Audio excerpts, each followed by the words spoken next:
Hello students, welcome to EPG Pathshala. I am Dr. D.V. Prasad from Indira Gandhi National Tribal University, Amarkantak. Today we will discuss about the module Economic Organization from paper Social Cultural Anthropology. So students, let us see what we are going to study in this module. After studying this module, you shall be able to learn the economic activity and the types of economic organization through the prehistoric times. You would be able to know Thurnwald's classification of economic organization with Indian examples. So you would be able to identify the division of labor by gender and age, exchange of goods and gifts such as Kula, the potlatch, one of the most famous gift exchange institutions. In addition to all these cited above, you would also understand the economies of Indian tribes along with three modes of distribution and exchanges. They are reciprocity, redistribution, and market exchange.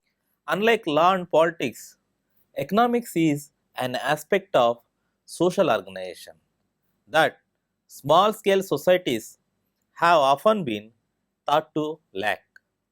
Those who conceive economics as essentially concerned with money and prices are on firm logical ground in saying that there can be none in societies which do not exchange goods for money and so cannot make exact calculations of price. But this is a view of economics as the view of politics which holds that there cannot be politics without state. There are many wider definitions of its field. Some have called it as the science of choice. This would make it embrace probably the whole of life, certainly the whole of politics.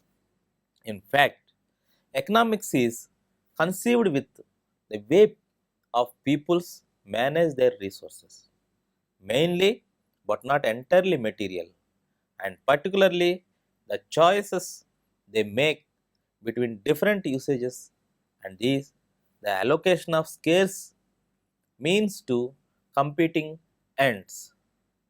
Raymond Forth, a leading student of the economics of small scale societies, has called it that broad sphere of human activity concerned with resources, their limitations and uses, and the organization whereby they are brought in a rational way into relation with human wants.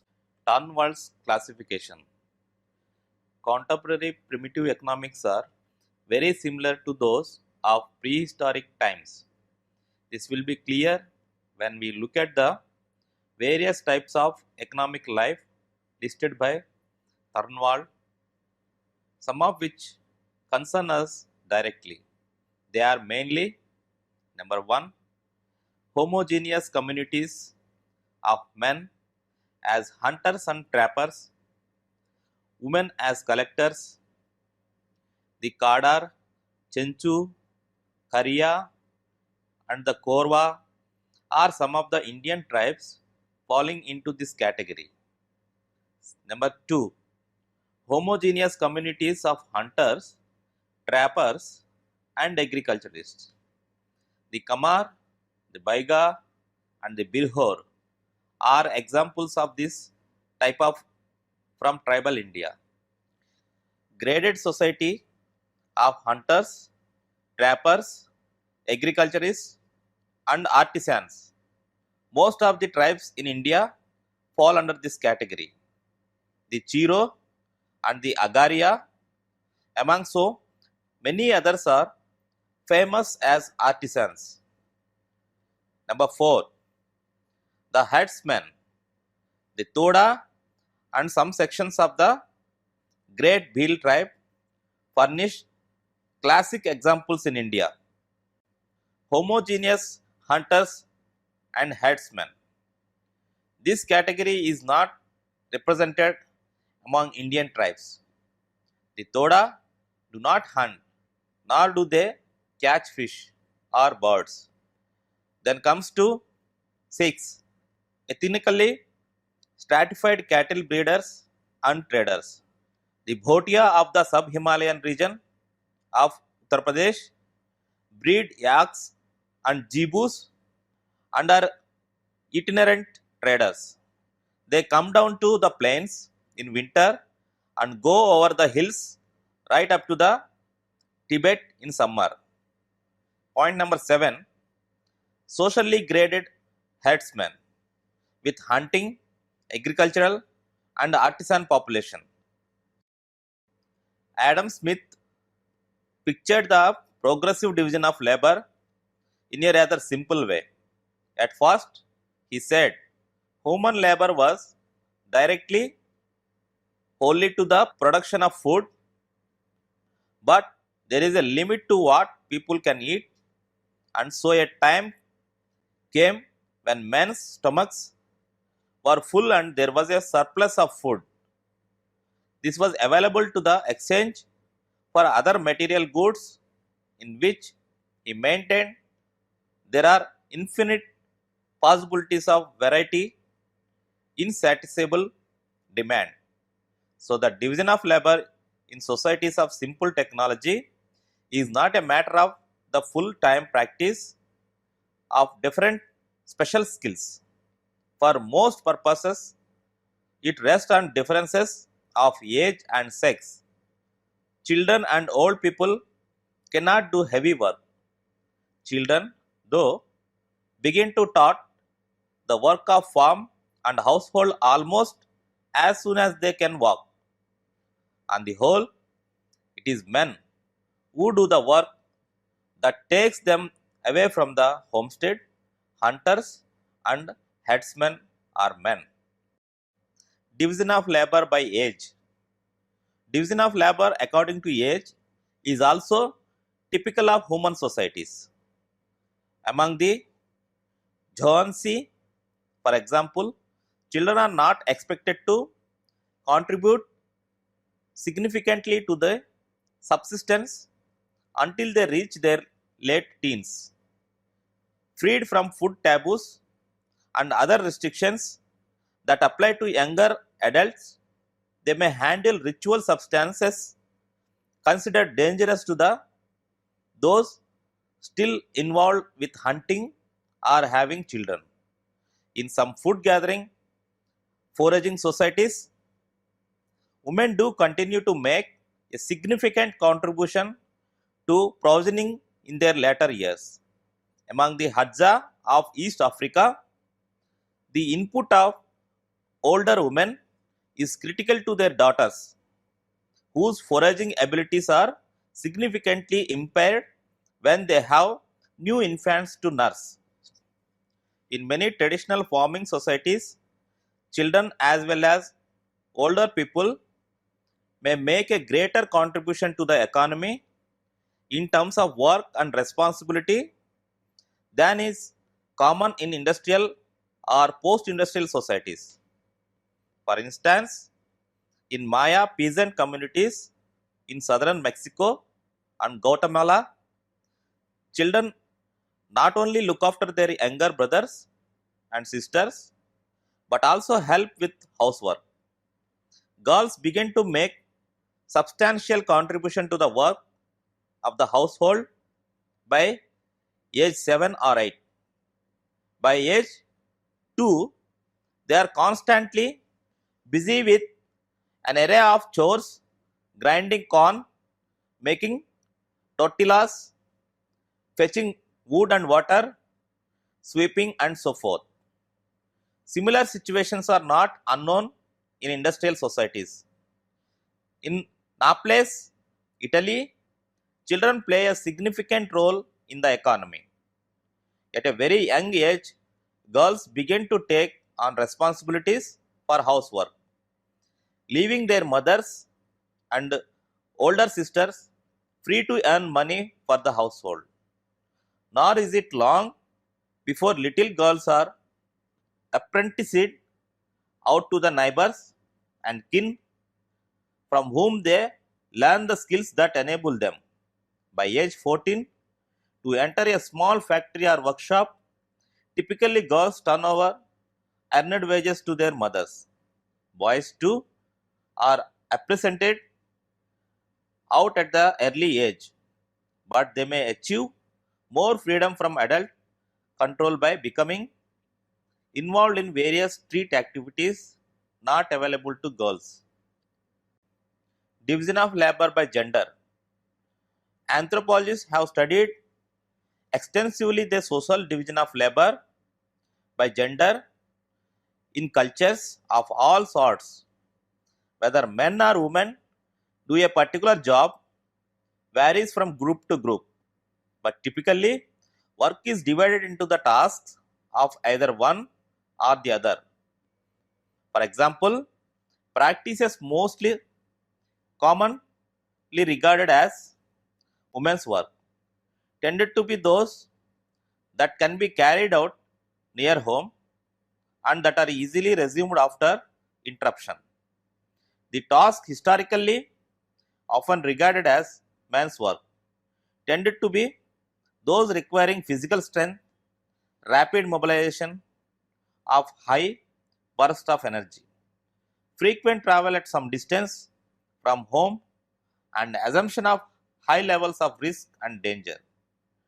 Many exceptions occur, however, as in those societies where women regularly carry burdensome loads or put in long hours of hard work, cultivating crops in the fields.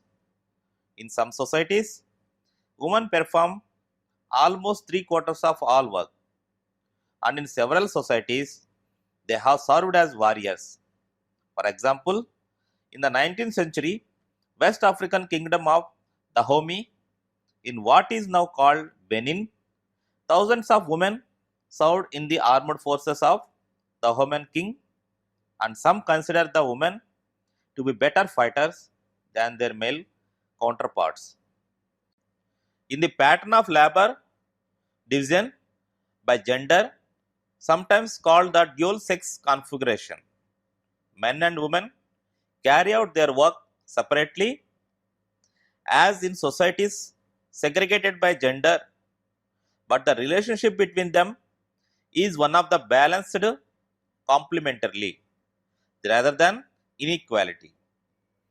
Although competition is a prevailing ethic, each gender manages its own affairs, and the interests of both men and women are represented at all levels. Thus, as in integrated societies, neither gender exerts dominance over the other. The dual sex orientation may be seen among certain American Indian people whose economies were based on subsistence farming, as well as among several West African kingdoms, including that of aforementioned Dahomeans. Distribution and exchange. Anthropologists often classify the cultural systems of distributing material goods into three modes. They are mainly reciprocity, redistribution, and market exchange. First of all, we come to reciprocity. Reciprocity refers to a transaction between two parties whereby goods and services are roughly equivalent value are exchanged. This may involve gift giving. Notably, individual or groups in most cultures like to think that the main point of the transaction is the gift itself. Yet what actually matters are the social ties that are created or reinforced between givers and receivers. Because reciprocity is about a relationship between the self and others. Gift giving is seldom really selfless. Example of reciprocity: when an animal is killed by a group of indigenous hunters in Australia, the meat is divided among the hunters' families and other relatives. Each person in the camp gets a share, the size depending on the nature of the person's kinship ties to the hunters. Typically, if the animal is a kangaroo, the left hind leg goes to the brother of the hunter, the tail to his father's brother's son, the loins and the fat to his father-in-law, the ribs to his mother-in-law, the forelegs to his father's younger sister, the head to his wife, and the entrails and the blood to the hunter. If arguments were to arise over the apportionment, it would be because the principles of distribution were not followed properly. Such sharing of food reinforces community bonds and ensures that everyone eats. By giving away part of a kill, the hunters get social credit for a similar amount of food in the future. The Kula ring, gift giving and trading in South Pacific. The first picture shows the Bronislaw Malinowski. Whereas he has conducted field work in Trobriand Islands, you can see the map of Trobriand Islands, and the gifts that are going to reciprocate are also shown in this picture. The Kula ring. Balanced reciprocity can take more complicated forms, whereby mutual gift giving serves to facilitate social interaction, smoothing social relations between traders wanting to do business and make profits, or between politicians seeking favorable deals for themselves, their parties, or their countries. One classic ethnographic example of balanced reciprocity between trading partners seeking to be friends and do business at the same time is the Kula ring in the southwestern Pacific Ocean, as first described by Bronislaw Malinowski. Case study of Kula ring. Kula participants are men of influence who travel to islands within Trobriand ring to exchange prestigious items, that is red shell necklace, locally known as Solowa, which are circulated among the ring of islands in clockwise direction, and white shell armbands known as Moali in their local parlance, which are carried in the opposite direction. Each man in the Kula ring is linked to partners on the island that neighbor his own, to a partner residing on the island in the clockwise direction, to a partner residing on the island in the clockwise direction. He offers a Solowa and receives in return a Mawali. He makes reverse exchange of Mawali for a Solowa to a partner living in the counter-clockwise direction. Each of these trade partners eventually passes the object onto a Kula partner further along the chain of islands. Solowa and Mawali are ranked according to their size, their color, how finely they are polished, and their particular histories. Such is the fame of somewhat. When they appear in a village, they create a sensation. Traditionally, men make their Kula journeys in elaborately carved out canoes, sailing and paddling those 20 to 20 feet long boats across open waters to shores some 60 miles away. The adventure is often dangerous and may take men away from their homes for several weeks, sometimes even months. Although men in Kula voyage may use the opportunity to trade for practical goods, acquiring such goods is not always the reason for these voyages, nor is Kula exchange a necessary part of regular trade expeditions. Redistribution. Redistribution is a form of exchange in which goods flow into a central place where they are stored, sorted, counted, and reallocated. Commonly, it involves an element of power in societies with a sufficient surplus to support some sort of government. Goods in the form of gifts, tribute, taxes, and the spoils of war are gathered into storehouses controlled by a chief or some other type of leader. From there, they are handed out again. The leadership has three motives in redistributing gift, redistributing this income. The first one is to gain or maintain a position of power through a display of wealth and generosity. Second is to assure those who support the leadership as adequate standard of living by providing them with desired goods. And third one is to establish alliance with leaders of other groups by hosting them at lavish parties and giving them valuable goods. The potlatch of Southern Kwakiutl of British Columbia.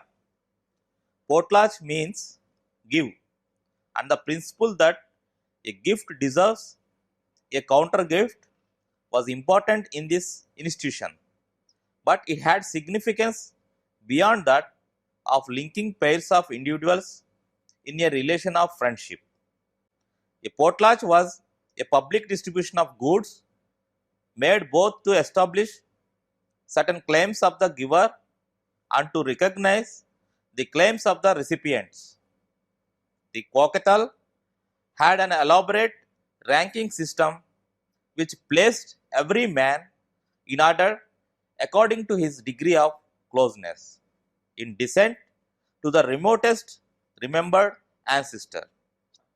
The line of eldest sons was senior and provided the chiefs of the different descent groups. Chiefs had special ritual privileges, titles, and the right to use songs, dances, carved masks, and so forth.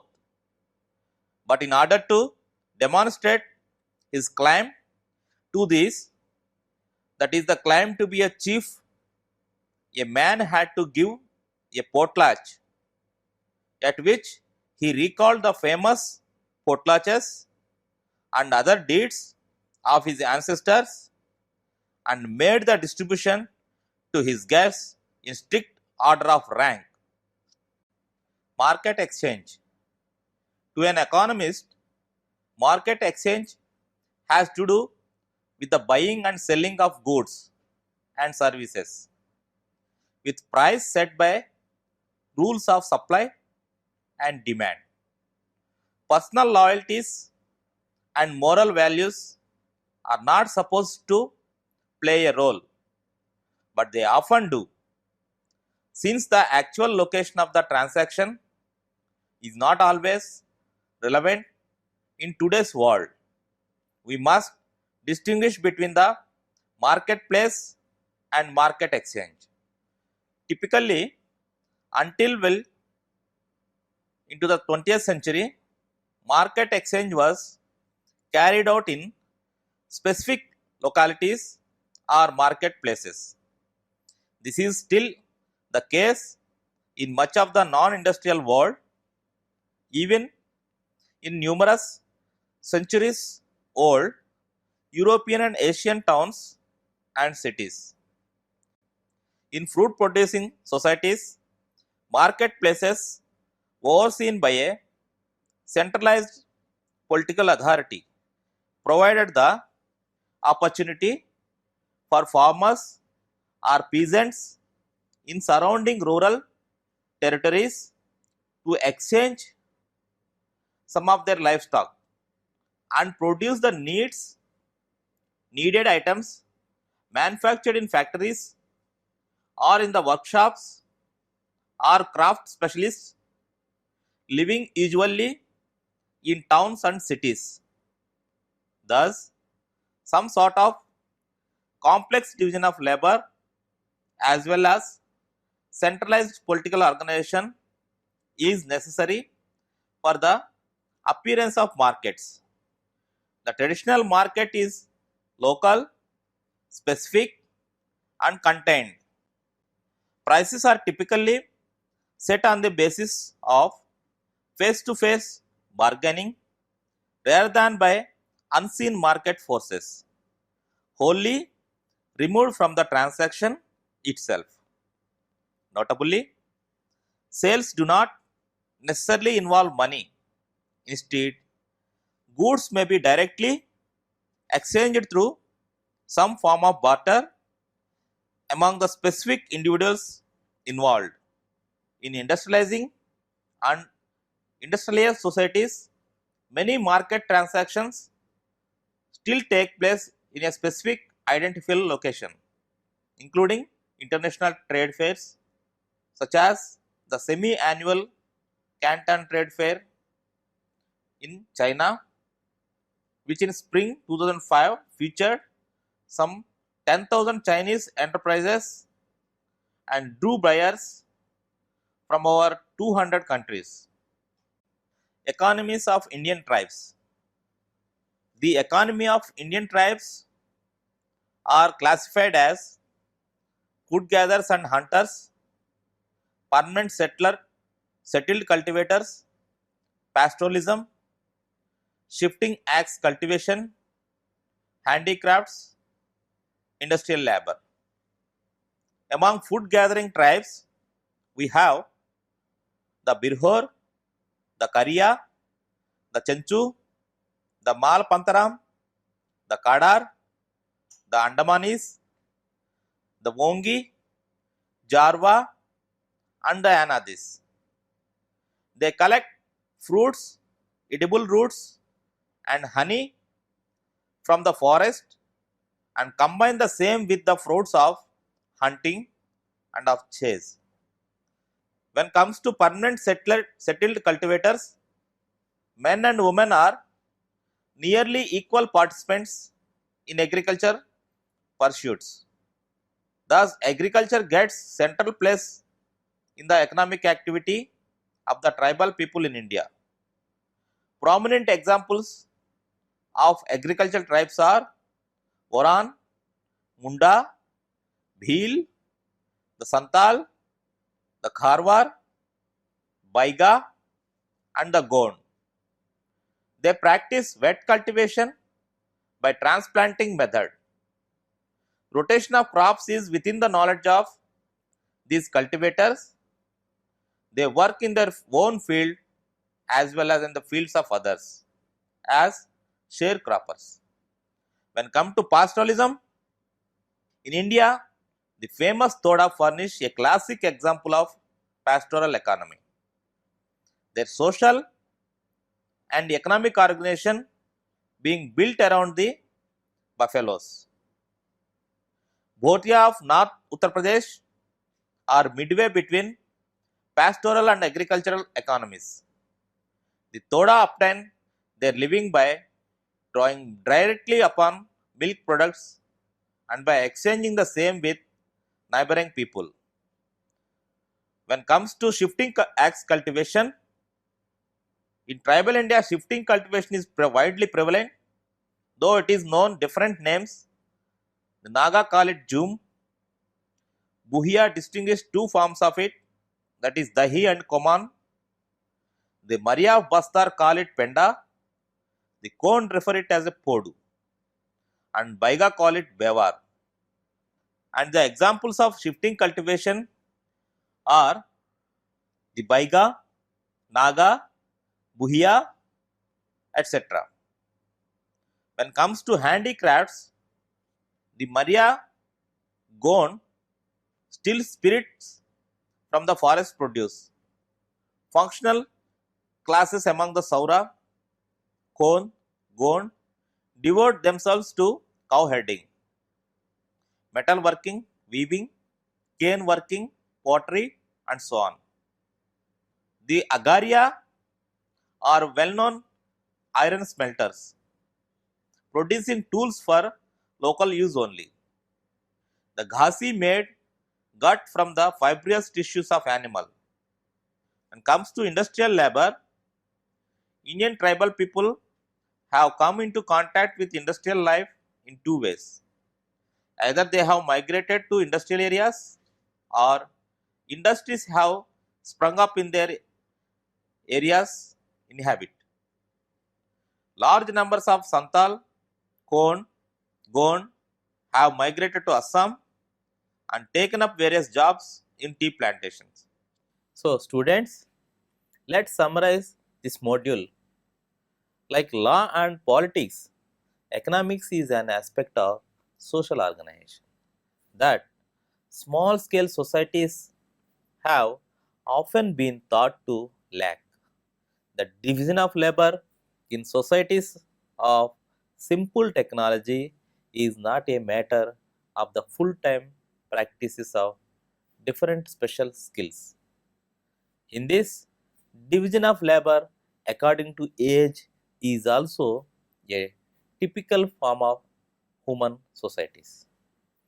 Anthropologists have studied extensively the social division of labor by gender in cultures of all sorts. Anthropologists often classify the cultural systems of distributing material goods into three modes. They are mainly reciprocity, redistribution, and market exchange. When it comes to reciprocity, reciprocity refers to a transaction between two parties whereby goods and services of roughly equivalent value are exchanged. This may involve gift giving.